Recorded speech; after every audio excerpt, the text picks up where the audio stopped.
ევროპული სანქციების შესაძლებლობა ქართული ოცნებისთვის სულ უფრო იზრდება. ევროკავშირმა უნდა დააწესოს პერსონალური სანქციები.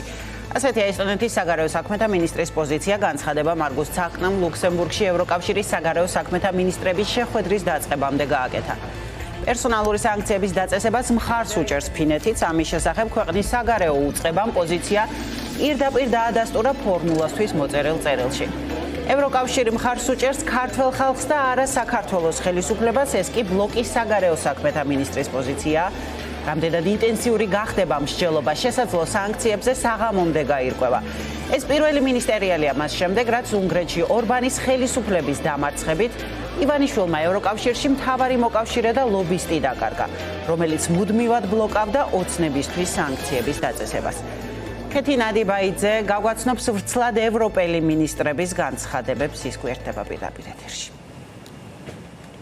საგარეო საქმეთა მინისტრების მიერ ლუქსემბურგში გაკეთებული ამ განცხადებებიდან გამომდინარე რჩება შთაბეჭდილება, რომ შესაძლოა კვლავაც გააქტიურდეს ევროკავშირის დღის წესრიგში ქართული ოცნების ხელისუფლების მისამართით ევროკავშირის პერსონალური სანქციების საკითხი, მით უმეტეს და განსაკუთრებით ახალი რეალობიდან გამომდინარე და აქ ნაგულისხმევი არის უნგრეთში ხელისუფლების ცვლილება, იმ ხელისუფლების, რომლის მიერ დაბლოკულ საკითხებს შორის იყო ესეც.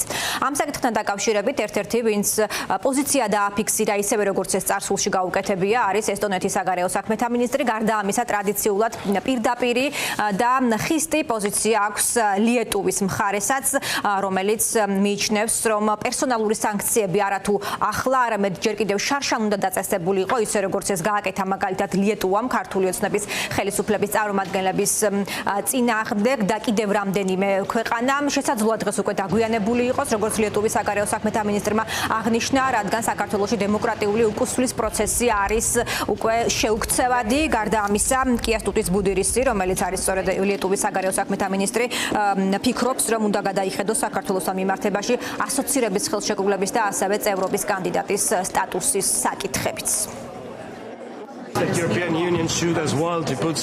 ევროკავშირმა პერსონალური სანქციები უნდა დაუწესოს საქართველოს რეჟიმს და იმ ხალხს, რომლებიც ლახავენ დემოკრატიას. ესტონეთი ამას აკეთებს.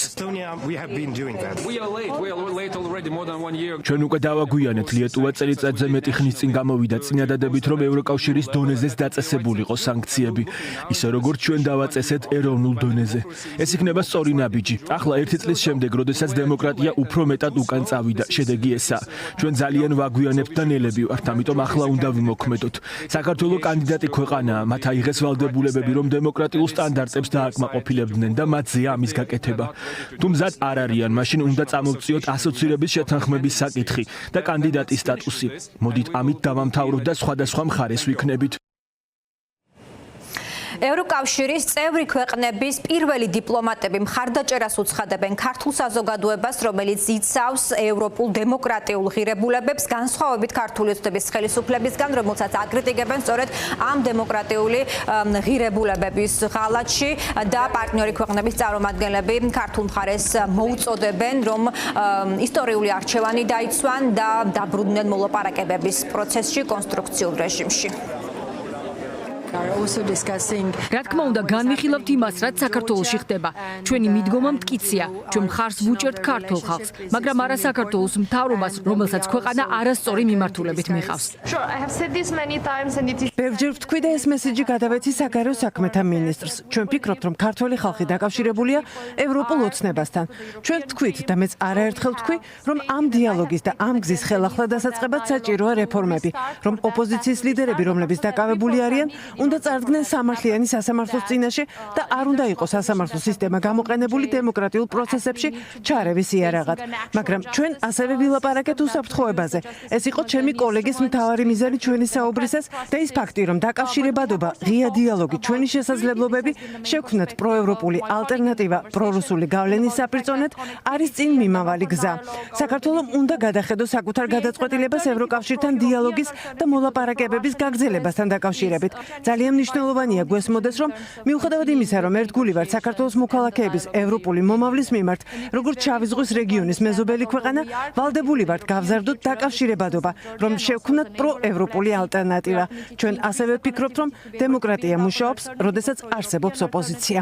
We also believe that democracy functions when there is an opposition. We have to help Georgia. ჩვენ უნდა დავეხმაროთ საქართველოს გააგრძელოს ის გზა, რაც მისი მოსახლეობის უმრავლესობას სურს.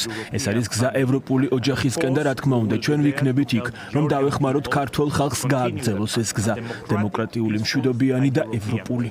ძალიან მნიშვნელოვანია დღის წესრიგში იყოს საქართველო, ასევე მნიშვნელოვანია გავაგრძელოთ მუშაობა საქართველოში ჩვენს კოლეგებთან. გავაგრძელოთ საქართველოს ევროკავშირისკენ მიმავალი გზის მხარდაჭერა. ჩვენთან ირლანდიაში საქართველოს ბევრი მოქალაქეა და მჭიდროდ ვთანამშრომლობთ მათთან. მაგრამ საჭიროა დავწმუნდეთ, რომ ჩართული ვართ პროცესში და გამოწვევებთან დაკავშირებით, რომელიც აშკარად ჩნდება. მუშაობთ მთავრობასთან და ვრჩებით ფოკუსირებული, რომ რეფორმები და აუცილებელი ცვლილებები პრიორიტეტული იყოს თავრობის შიგნითაც. მას ასე რა პერსპექტივა აქვს ქართული ოცნების ხელისუფლების მისამართით ევროკავშირის მხრიდან პერსონალური სანქციების დაწესების საკითხს. ამაზე ალბათ უფრო მეც შევიტყობთ მათ შემდეგ, რაც ლუქსემბურგში მიმდინარე ეს შეხვედრა დასრულდება.